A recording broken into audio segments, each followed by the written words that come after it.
자, 우리 일어나셔서 죄송하지만 주님의 말씀 받겠습니다. 에베소 1장 15절에서 18절까지만 합독하겠습니다. 하나, 둘, 셋. 이로 말미암아 주 예수 안에서 너의 믿음과 모든 성도를 향한 사랑을 나도 듣고 내가 기도할 때에 기억하며 너희로 말미암아 감사하기를 그치지 아니하고 우리 주 예수 그리스도의 하나님 영광의 아버지께서 지혜와 계시의 영을 너희에게 주사 하나님을 알게 하시고 너의 마음의 눈을 밝히사 그의 부르심의 소망이 무엇이며 성도 안에서 그 기업의 영광의 풍성함이 무엇이며. 아멘. 앉으시면 다시 한번 양옆으로 오늘 정말 잘 오셨습니다 라고 인사 나눠주시면 좋을 것 같습니다. 네, 앉아주시기 바랍니다. 네. 네, 오늘 오신 분들, 새로 오신 분 특별히 다시 한번 주님의 이름으로 환영합니다. 자, 잠깐 한 번 더 기도하겠습니다. 하나님, 아버지, 정말 감사합니다. 주님의 은혜가 아니었다면 어찌 우리가 이 자리에 올 수 있었겠습니까? 주님의 철저한 인도하심임을 믿습니다.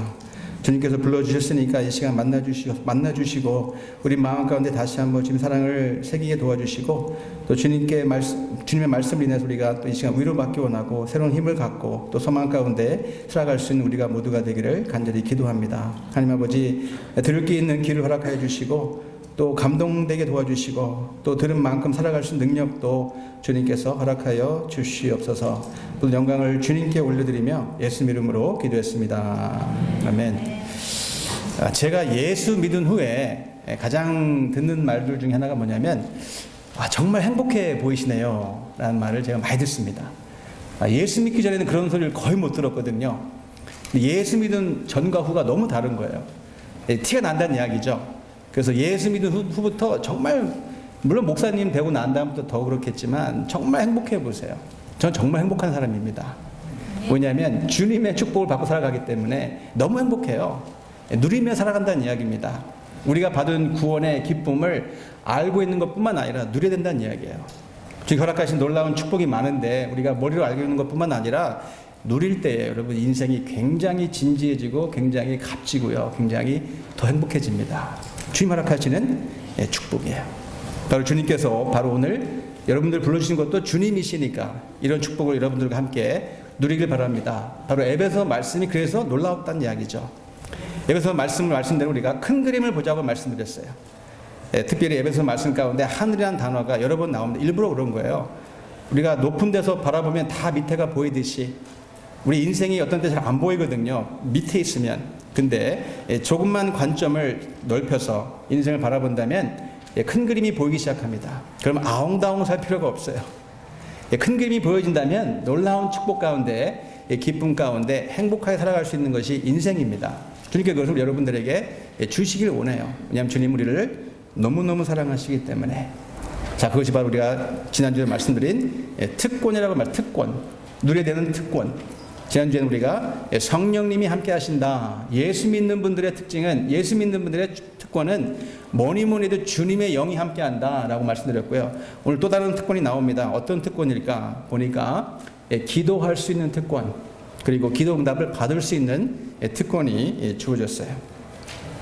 자, 그런데 가만 보니까 기도는 예수 믿지 않는 분들도 보니까 기도를 많이 하더라고요. 오히려 더 많이 하는 경우도 많이 봤습니다. 이제 한 번은 캄보디아 단기 선교 갔었을 때 어느 시골 지역에 갔는데 정말 깡시골이었어요. 아침 일찍 일어나서 어느 곳을 가는데 어느 지역을 지나가는데 코너에 나이 드신 할머니가 앉아 있는데요. 가만 보니까 이 할머니가 이 어떤 목상 하나를 이렇게 만들어가지고 앉혀놓게 가운데 딱 놓고 거기다 절을 하는 거예요. 근데 참 이게 할머니가 좀 안 돼 보이시더라고. 불쌍해 보이더라고요. 나이 드신 할머니인데 거기 쭈그리고 앉아가지고 그 목상 앞에 계속 절하는 거예요. 그래서 어쨌든 이제 가야 될 길이 있어가지고 이제 갔는데, 그리고 하루 종일 이제 다른 데 갔다가 이제 볼일을 마치고 어떻게 또 같은 길로 돌아오게 됐는데, 바로 같은 집을 지나가는데, 그 부분을 지나가는데 아침에 봤던 할머니가 똑같은 자세로요, 같은 목상을 앞에 앉혀놓고 똑같은 몸으로 똑같은 걸 똑같은 상황으로 몸을 굽히면서 기도하고 있는 거예요. 제가 깜짝 놀랐습니다. 제 추측에 의하면 아마 하루 종일 그 자리에 앉아가지고 움직이도 아니하시고 그 할머니가 그 목상을 향해서 목상을 앉혀놓고 기도하고 있는 모습을 보니까 마음이 너무 찡한 거예요. 너무 불쌍해 보인다는 이야기입니다. 그러면서 제 할머니가 생각이 났어요. 강원도 인제 시골에 제 할머니가 6년 키우셨다고 말씀드렸잖아요. 그때 제 할머니는 예수 믿는 분이 아니셨어요. 그래서 아침마다 태양이 떠오르면 물을 떠놓고 태양이 떠오르면서 저것이 신이다 라고 말씀하시면서 절하셨거든요. 근데 그 모습이 떠올라지면서 정말 불쌍해 보이는 그 할머니, 과연 기도응답이 될까? 보이지 않는 막연한 신에게 절을 한다. 설령 그것이 비싼 목상이라 할지언정 여러분 기도응답이 올까요? 미안합니다. 기도응답이 안 돼요.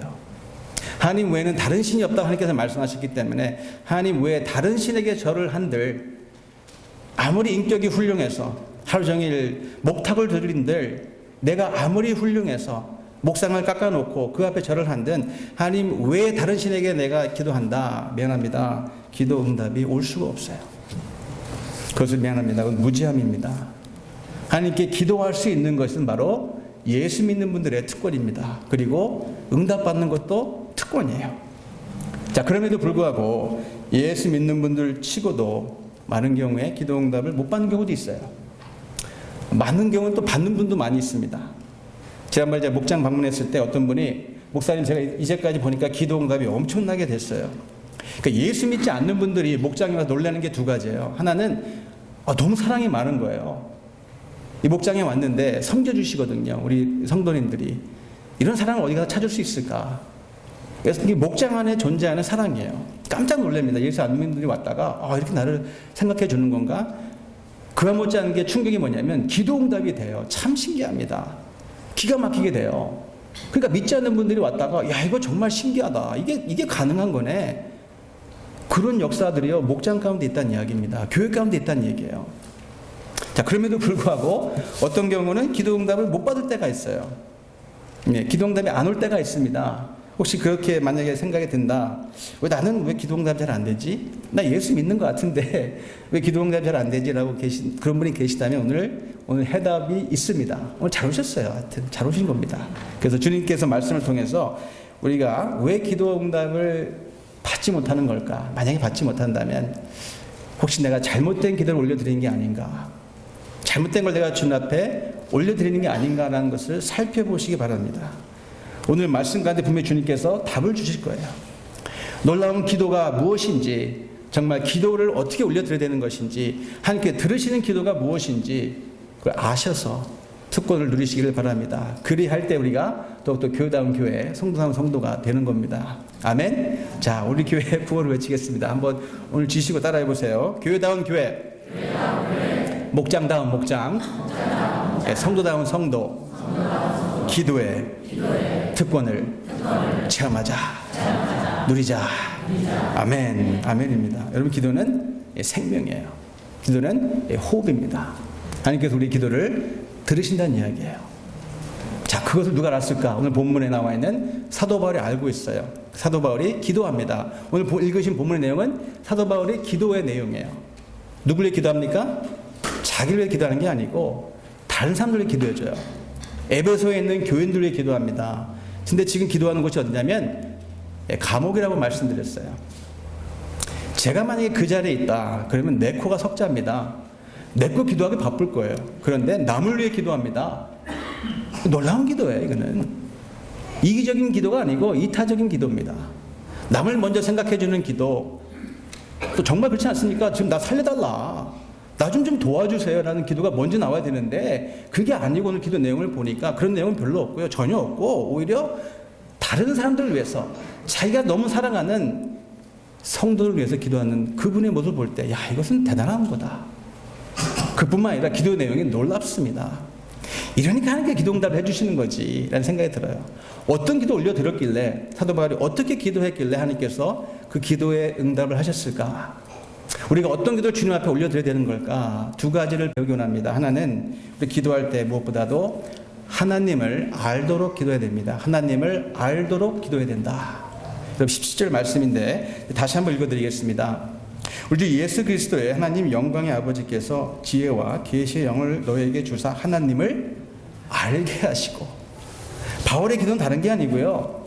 하나님을 알 수 있도록 기도했다는 이야기입니다. 저 여러분들은 어떤 기도 올려드리시죠? 저도 그럴 때가 있어요. 저도 이제 여기에 대한 좀 창피한 게 있는데, 가끔 제가 기도할 때 제가 하는 기도 내용을 보면 여러분도 아마 비슷한 생각이실 것 같은데, 보통 우리가 기도할 때 보면 내용이 뭐냐면 보통 달라는 기도예요. 이것도 좀 주시고 이것도 좀 주시고 문제도 해결해 주시고 다 달라. 그것도 필요하죠. 그것도 필요합니다. 연약한 인간이기 때문에 우리가 자녀들의 건강을 위해서, 여러분들의 건강을 위해서 직장에서 잘 될 수 있도록 뭐 기도하는 거 그냥 부자 되도록 그냥 기도하세요. 달라고 기도하는 자체는 나쁜 게 아닙니다. 그런데 그게 주가 된다면 우리가 소위 얘기하는 기복 신앙이 돼버려요. 그것도 당연한 기도이지만 그곳으로 끝나면 안 된다는 이야기입니다. 그보다 더 먼저 급한 기도가 있다는 얘기예요. 그게 뭐냐면 하나님을 알 수 있도록 기도해야 된다는 이야기입니다. 하나님을 먼저 알 수 있도록. 그것이 더 급한 기도라는 이야기입니다. 더 중요한 기도라는 이야기예요. 그렇지 않으면 이런 겁니다. 제가 그 출장 갔다 예를 들면 선물 들고 오는데, 그때 저희 딸아이 둘이 있는데 어렸어요. 제가 문을 열고 딱 들어가니까 딸아이들이 막 달려오는 거예요. 저 순간적으로 얘들이 날 이렇게 좋아했나, 우리 딸아이들이. 근데 막 달려오더니 저한테 오는 게 아니라 내가 들고 있던 선물을 딱 낚아채고 자기 방으로 싹 가버린 거예요. 얼마나 섭섭한지. 그러니까 이게 나보다도 내가 가지고 있는 선물을 더 좋아하는 거네. 예수님이 주실 수 있는 어떤 선물을 더 좋아하는 거네. 보리떡, 그러니까 예수님보다 보리떡이 더 좋은 거네. 예수님이 포도주를 만드셨는데 예수님보다 포도주가 더 좋다는 얘기죠. 포도주보다 포도주를 만든 예수님도 좋아야 되는데 우리가 그렇게 기도하는지 모르겠어요. 우리는 기복적인 기도를 멈추고 관계의 기도를 올려드려야 됩니다. 이런 거예요. 제가 신학교로 이제 가야 되나 말아야 되나 큰 고민할 때가 있었습니다. 이 약사를 때려치고 이게 신학교를 가야 되나 말아야 되나. 이거 혼자 망하는 게 아니고 잘못하면 온 가정이 망하는 거고 부모님께도 불효도 되는 거니까 가야 됩니까 말아야 됩니까? 하나님한테 매달렸어요. 기도했습니다. 하나님, 더도 말고 가라. 그냥 가지 마라. 그 한마디만 해주세요. go or not to go. 딱 한마디면 됩니다. 그냥 제가 들을 수 있을 정도로, 제가 알아들 수 있을 정도로 주님 말씀 한마디면 됩니다. 많은 거 안 바라요. 하나님, 가야 됩니까 말아야 됩니까? 그렇게 기도했거든요. 새벽에 4시에 나가지고요, 새벽 기도 가가지고 열심히 기도했습니다. 가라 마라 그 음성만 들려주세요. 근데 1년이 넘었는데 1년 뒤에 드디어 어느 새벽 가운데 주님의 음성이 들려왔는데 제가 깜짝 놀랐어요. 그 음성은 가라 마라 그 음성이 아니었고, 내가 나를 사랑하느냐. 제가 깜짝 놀랐습니다. 가라 마라 그거 달라고 난 기도했는데, 가라 마라 그 얘기를 하려고 그랬는데, 난 그게 알고 싶습니다 기도했는데 하나님의 응답은요, 그런 게 아니라 내가 나를 사랑하느냐. 5번 물어보셨어요. 5번. 베드로는 보니까 3번 물어봤는데 저는 5번 물어봤어요. 제가 그만큼 욕심이 많은 사람이기 때문에, 그만큼 내려놓을 게 많은 사람이기 때문에 1번, 2번, 3번 똑같은 반복으로 내가 나를 사랑하느냐. 내 주님, 그럼 내 양을 먹여. 가라 마라의 문제가 아니고 보니까 관계의 문제예요. 내가 나를 사랑하느냐. 한 사랑하면 그거 최고란 이야기예요. 나머지는 하니까 다 해결해 주실 건데, 주님 능력자신데, 창조주신데 그분이 못할 게 뭐가 있습니까? 근데 많은 게 우리는 너무 일중심이에요. 너무 일중심이에요. 관계가 먼저인데, 하나님 아는 게 먼저인데, 그분이 가지고 있는 어떤 것, 그분이 주실 것들, 그런 것만 바라보고 있는 게 아닌가. 제 모습이 그랬다는 얘기예요. 제 모습이. 우리 무엇보다도 하나님을 알 수 있도록 여러분 기도하시기 바랍니다. 근데 여기서 아는 것은 지식적으로 아는 게 아니에요. 논리적으로 아는 게 아니라 여기서 안다는 얘기는 체험적으로, 인격적으로 안다는 이야기입니다. 나중에 구약을 읽어보시면 알겠지만 거기도 안다는 표현이 나오는데, 원래 의미는 야다라는 표현이에요. 뭐냐면 부부 사이에 아는 것처럼. 부부 사이에 다 알잖아요, 서로. 부부는 서로 약점과 장점을 다 알고 있습니다. 그와 같이 안다는 얘기, 여기는. 겉으로 아는 게 아니라, 머리로만 아는 게 아니라, 진짜 하나님을 안다는 얘기는 부부가 서로 알듯이 뭐 이런 거 아닙니까? 뭐 데이트할 때와 결혼해서 살아보니까 충격받잖아요. 데이트할 때는 다 황홀해 보였는데 막상 살아보니까 특히 여자분들이 그런 말을 많이 해요. 이 사람이 변했어요. 이 사람이 변했어. 근데 변한 게 아니라 원래 그런 인간이에요. 잘 몰랐던 거지. 원래 그런 사람인데 잘 몰랐던 거죠. 겉으로만 안 거예요, 그냥. 그 사람에 대해서만 알았는데 진짜 살아보니까 그 사람을 진짜 알게 되더라. 이런 인간인 줄 알게 되더라. 그런 겁니다. 자, 한 달 전에 어떤 그 목사님들 5가정이 있는 모임에 갔었는데, 이제 저희 목장을 같이 하는 그 이 지역에 한 5개가 되는데, 이 목사님 사모님들이 모인 겁니다. 저희 부부도 같이 갔는데, 다른 교회 어떤 그 목사님 사모님이 재밌는 얘기를 저한테 해주셨어요. 자기 교회에 어떤 그 부부가 있는데, 남자가 굉장히 잘생겼대요. 네, 하여튼 저보다 더 잘생긴 것 같아요, 어쨌든. 네, 그런데, 굉장히 드문 케이스입니다. 하여튼 드문 케이스예요. 네. 근데 굉장히 잘생겼다는 거예요, 그 남편이. 근데 그 남편 부부가 있는데, 그 교회에 또 다른 자매가 있는데, 그 남편이 그렇게 부러워한대요. 그 아내를 부러워하는 거죠. 야, 너 네 남편 잘생겨. 저 정말 좋겠다. 자기 남편은 놔두고 자꾸 남의 남편을 부러워한다는 이야기입니다. 야, 너 정말 좋겠다. 네 남편 너무 잘생긴 남편. 야, 정말 부럽다. 그 자꾸 들으니까 그 아내가 짜증이 난 거예요. 그렇게 부러워? 그런 말이야. 내가 하나 제안하겠는데, 나한테 1,000불을 주면 내가 일주일 내 남편 내가 빌려줄게, 내 남편. 한 마리로 살아보라는 얘기예요. 별거 아니란 얘기예요. 어찌 우리 하나님에 대해서 알 수 있는 것 같지만 하나님을 아는지 모르겠어요. 하나님에 대해서는 많이 알 수 있어요. 특히 교회를 오래 다닐수록 성경에 대해서, 교회에 대해서 지식적으로 많이 알 수 있는데 그거 가지고는 부족합니다. 그 미안하지만 진짜 아는 게 아니에요. 하나님에 대해서 아는 거지 하나님 모른다는 이야기입니다.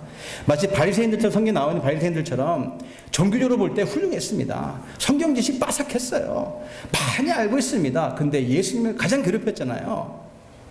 심지어는 예수님을 가장 공격에 빠뜨렸고, 예수님을 결국 십자가에 못 박혀 죽인 사람들이 예수님 모르는 분들이 아니었어요.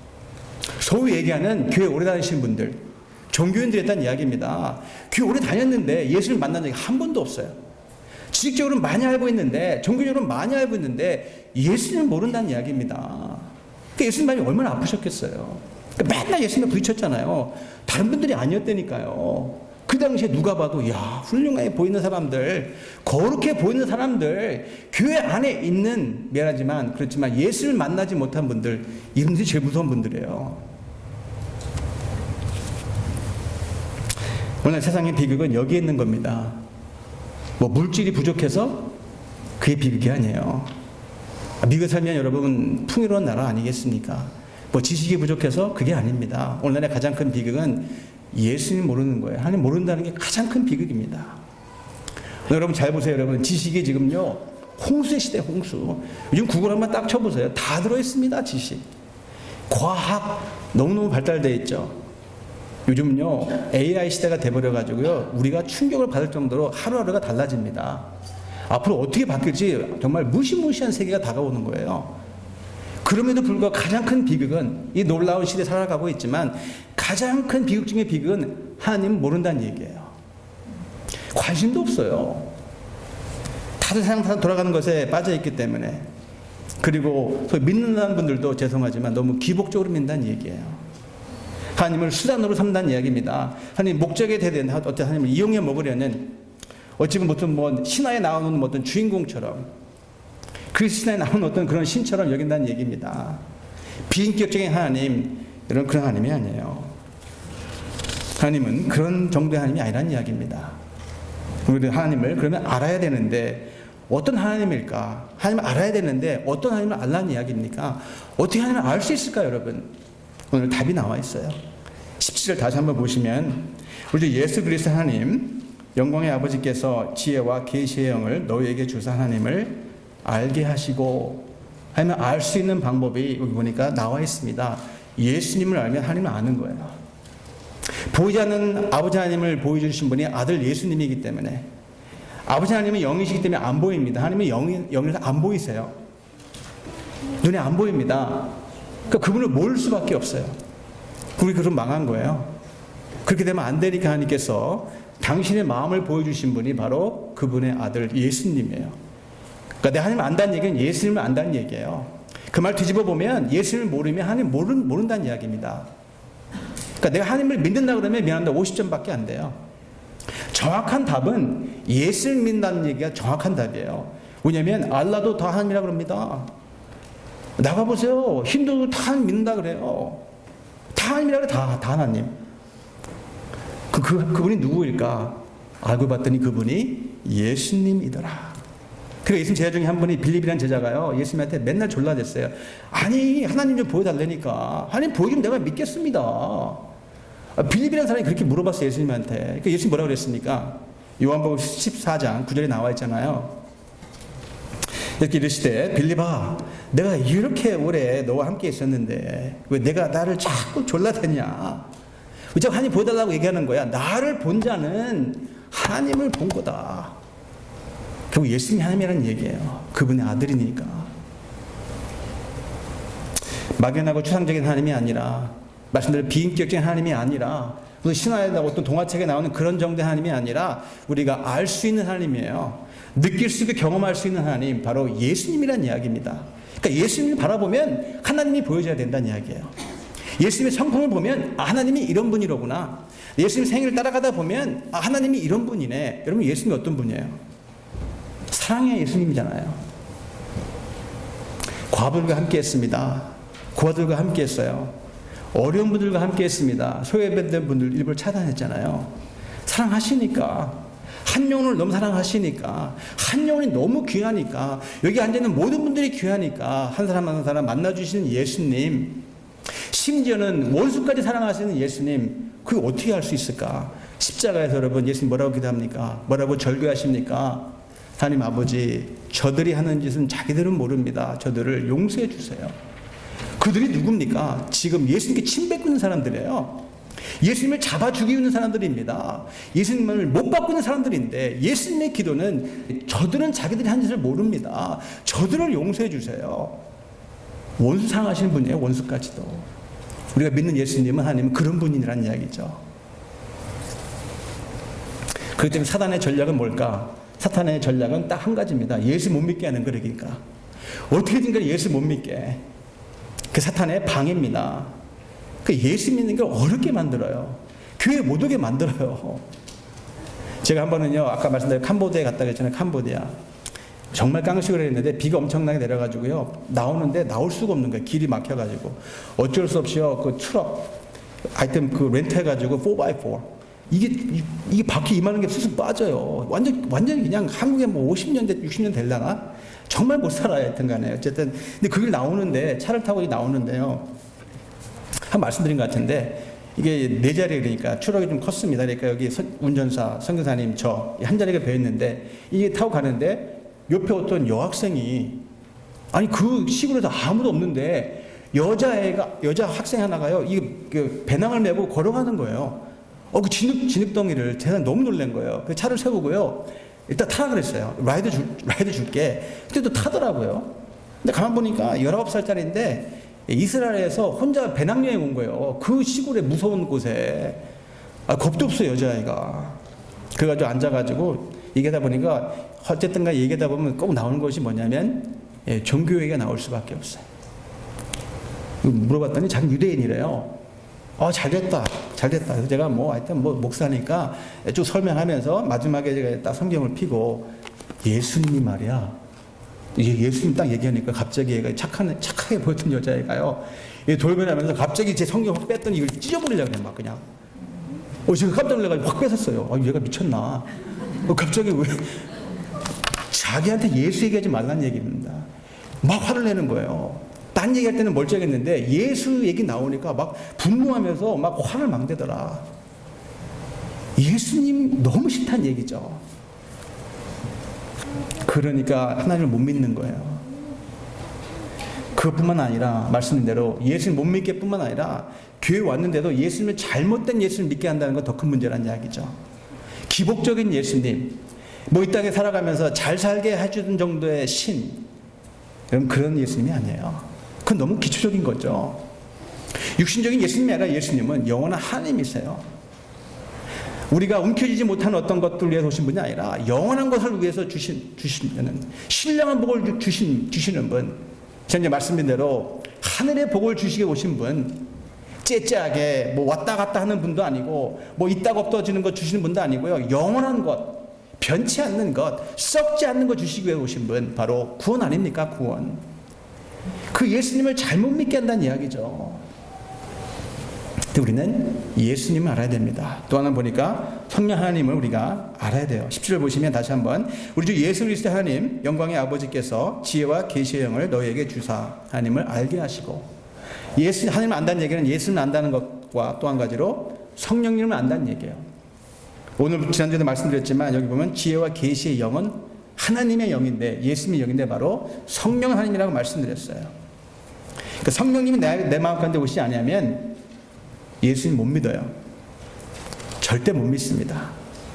예수님을 믿게 도와주시는 분이 바로 성령님이시고, 말씀을 들을 때 깨달음을 허락해 주시는 분도 성령님이라고 말씀을 드렸어요. 하나님 그렇지 않으면 우리가 알 수 있는 분이 아니에요. 저는 나름대로 철학책도 많이 읽었습니다. 철학을 알아야지, 그들이 주장하는 걸 먼저 알아야지 내가 얘기할 수 있으니까. 여러분, 유명한 뭐 휴미나 칸트 유명한 철학자들요 얘기하는 건 똑같아요. 한번 읽어보세요. 여러분들 궁금하시면. 철학적인 공통점이 있어요. 훌륭한 철학자들 많습니다. 이제까지. 얘기하는 건 똑같아요. 결론이 뭐냐면 하나님을 알 수 없다는 거예요. 하나님의 존재까지는 부인하지 않겠는데, 신이 존재하는 걸 신이 존재하는 건 내가 인정하겠는데 그분을 알 길이 없다는 얘기죠. 근데 그 말은 맞아요. 오늘날도 보면요, 사실 무신론자는 굉장히 드물어요. 지금 여기 밖에 나가보세요. 여기 2세들 있지 않습니까? 대부분 다 무신론자들이 아니에요. 다 불가지론자들입니다. 뭐냐면 신의 존재는 내가 알겠는데, 그것까지 인정하겠는데 하나님을 알 길이 없다. 영어로 얘기하면 agnostic, agnostic이에요. A는 안 된다. gnos는 knowledge예요. 모른다는 얘기니까. 알 길이 없다는 얘기입니다. 하나님의 존재는 하나님 계신 것 같은데 그분을 알 길이 없다는 얘기예요. 대부분의 여기 밖에 나가서 보이는 분들은요, 특히 요즘 2세들은요 거의 90% 이상이 다 에그나스틱들이에요. 무신론자가 아니고. 그분들의 말이 틀린 건 아닙니다. 하나님을 알 방법이 없어요. 우리 이성으로 알 수가 없습니다. 우리의 합리성 가지고 하나님을 알 수가 없어요. 철학으로 안 됩니다. 종교로도 안 돼요.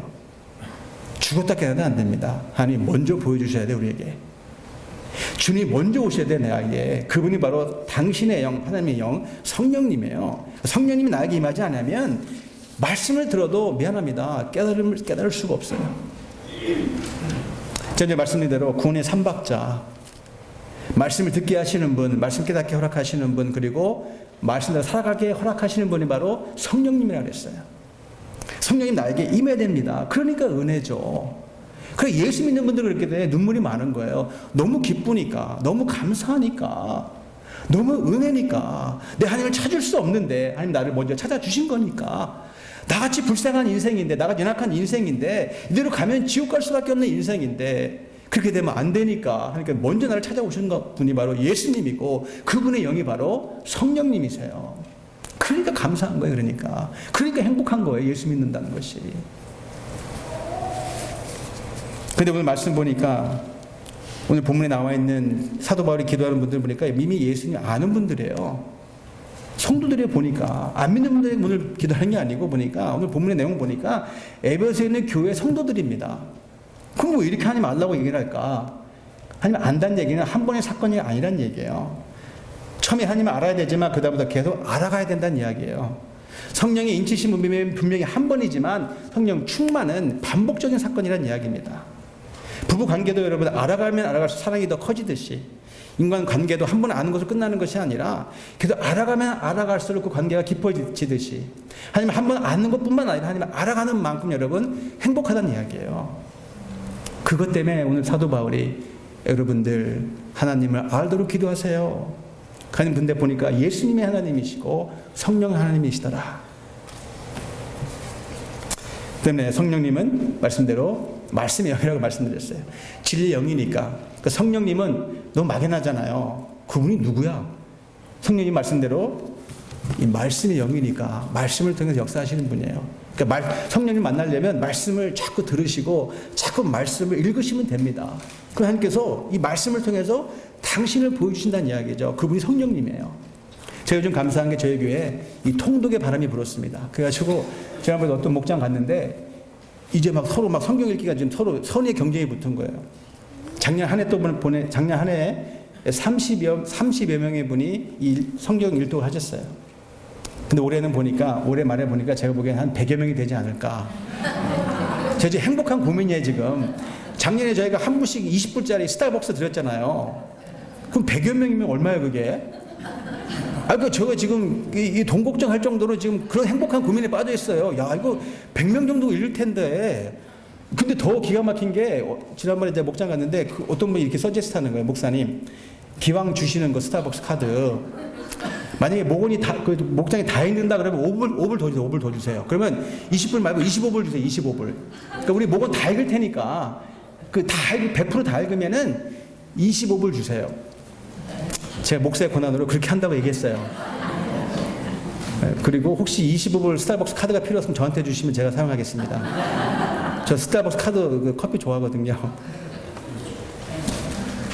자, 두 번째로 무슨 기도를 해야 되는 건가? 제일 먼저 기도는 다 기도할 것이 많겠지만 먼저 하나님을 알도록, 그리고 두 번째는 나의 마음의 눈이 밝혀지도록. 보니까 18절 말씀 다시 한번 읽어드리겠습니다. 너의 마음의 눈을 밝히사 그의 부르심에 소망이 무엇이며 성도 안에서 그 기업의 영광의 풍성이 무엇이며. 여기 보면 마음의 눈이 밝혀지도록. 여러분, 눈은 두 종류잖아요. 하나는 육신의 눈, 또 하나는 마음의 눈, 또는 영의 눈이라고 해요. 영적인 눈. 육신의 눈은요, 육신의적인 것밖에 안 보여요. 제가 여러분들 지금 바라보고 있잖아요. 이 육신의 눈입니다. 밖에 나가면 나뭇잎이 보이잖아요. 그 육신의 눈이에요. 육신의 눈은 죄송하지만 영의 세계는 안 보여요. 영의 세계가 보이려면 영적인 눈이 떠져야 됩니다. 그걸 마음의 눈인데, 또 다른 말로 영의 눈이라는 얘기, 그 얘기예요. 내 마음의 눈이 떠져야지, 영안의 눈이 떠져야지 천국이 보인다는 이야기입니다. 영적인 세계가 펼쳐진다는 이야기예요. 이번 주에 우리가 묵상하고 있는 요한복음 9장에 보면은, 거기 보면 소경이 나오잖아요. 소경. 맹인이 나옵니다. 예수님께서 그 맹인의 육신의 눈을 떠줄 뿐만 아니라 그분의 영의 눈을 뜨게 해요. 마음의 눈을 뜨게 하니까 맹인이 뭐랍니까? 예수님을 믿게 되더라. 그와 반면 바리새인들은 예수님의 질책을 받습니다. 너희들의 말은 진짜 소경이다. 바리새인들은 그래, 우리가 왜 소경입니까? 눈에 다 보이는데. 육신의 눈은 보이나 영의 눈이 가려져 있으니까. 눈은 떠 있는 것 같지만 진짜 마음의 눈은 가려져 있으니까 너희들이야말로 진짜 소경이다. 인간은 죄로 인해서 여러분 선악과를 따먹는 순간 육신의 눈을 떴는지 모르겠는데 영의 눈이 가려졌어요. 하나님 말씀을 거역하는 순간 육의 눈은 밝아져서 세상 것은 보이기 시작했는지 모르겠지만 영의 눈은 가려졌더라. 하나님이 더 이상 안 보이더라. 불행이에요, 불행. 근데 이것을 바꿔놓으신 분이 바로 예수님이에요. 그래서 오늘 기도할 때 이런 기도 올리라는 얘기입니다. 하나님을 알 수 있도록 예수님을 통해서, 그리고 나의 눈이 떠져서, 영의 눈이 떠져서 주님이 허락하신 축복을 보여줄 수 있도록, 바라볼 수 있도록 살아가라는 이야기죠. 구체적으로 뭡니까 그것이? 그토록 제가 말씀드린 바로 부르심의 소망이에요. 하나님 부르심의 소망은 뭡니까? 제가 예수님 만나고 나니까요, 살아가는 소망이 뭔지 알겠어요.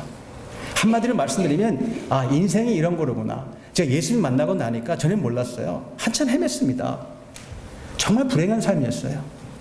마음가운데 정말 기쁨이 없더라고요. 다 엉켜쥐어 본들.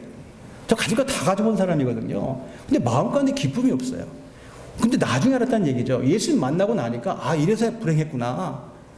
눈이 가려져 있었기 때문에. 근데 예수님 만나고 나니까 영의 세계 펼쳐지는데, 놀라운 얘기. 여기 보이는 건 째째한 거예요, 이제는. 시시한 거, 여기 있는 것들은. 딱 영의 눈이 펼쳐지니까요, 하나님의 세계가 보여지니까 엄청나게 행복해지는 거예요, 그는.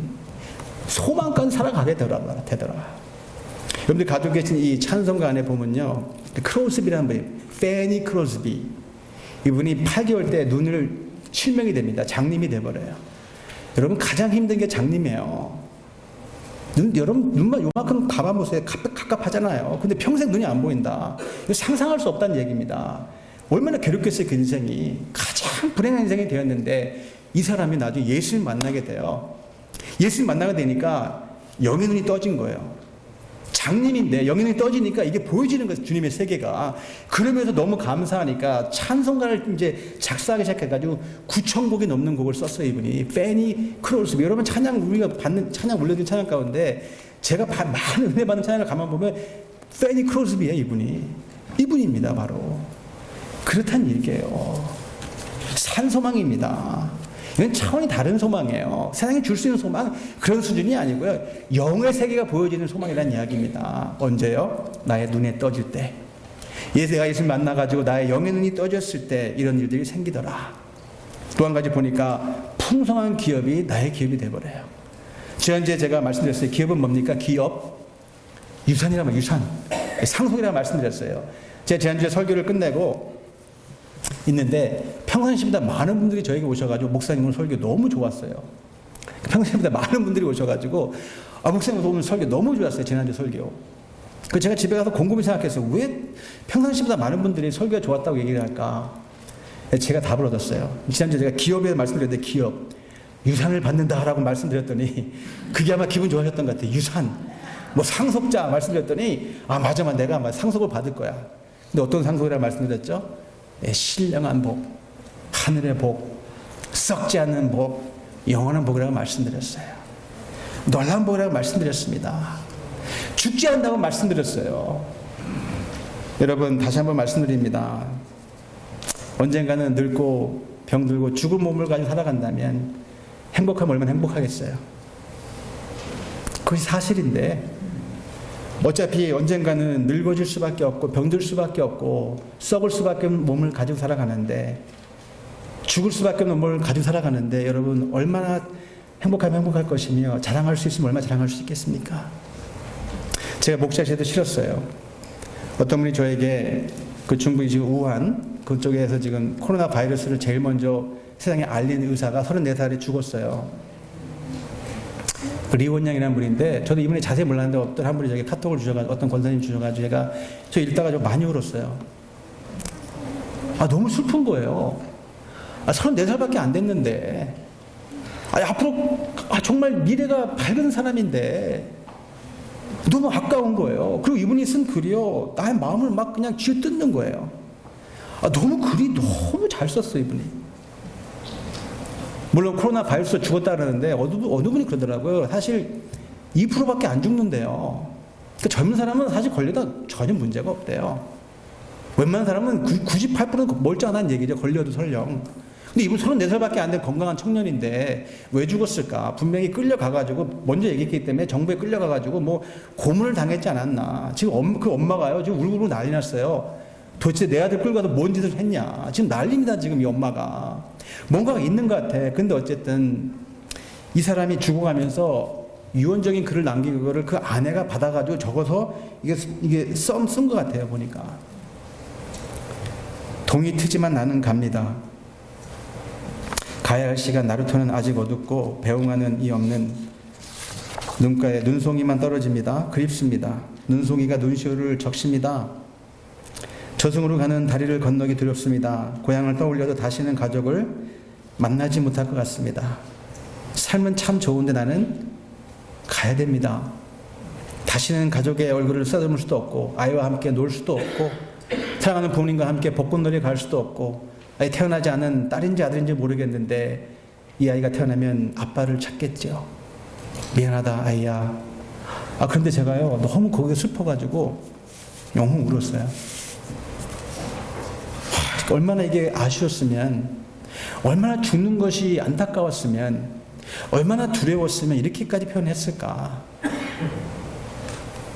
근데 마지막에 그렇지만 내 묘지명에 한마디면 충분합니다. 그는 세상의 모든 일을 위하여 말을 했다.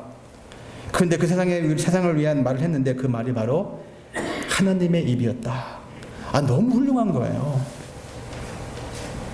앞에서 한참 울었는데 죽음이 너무 슬프고 죽음이 두려운데 저 같아도 그렇게 얘기했을 것 같아. 누가 죽고 싶겠습니까?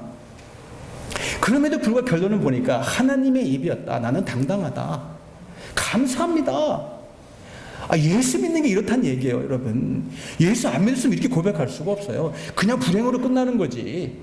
비참하게 죽었다. 난 정말 두렵다. 그것을 끝내야 되는데 예수 믿기 때문에 그렇지만 그럼에도 불구하고 나는 감사하다. 나는 결코 할 일을 하고 간다. 내가 할 말을 했다. 하나님의 입이었다.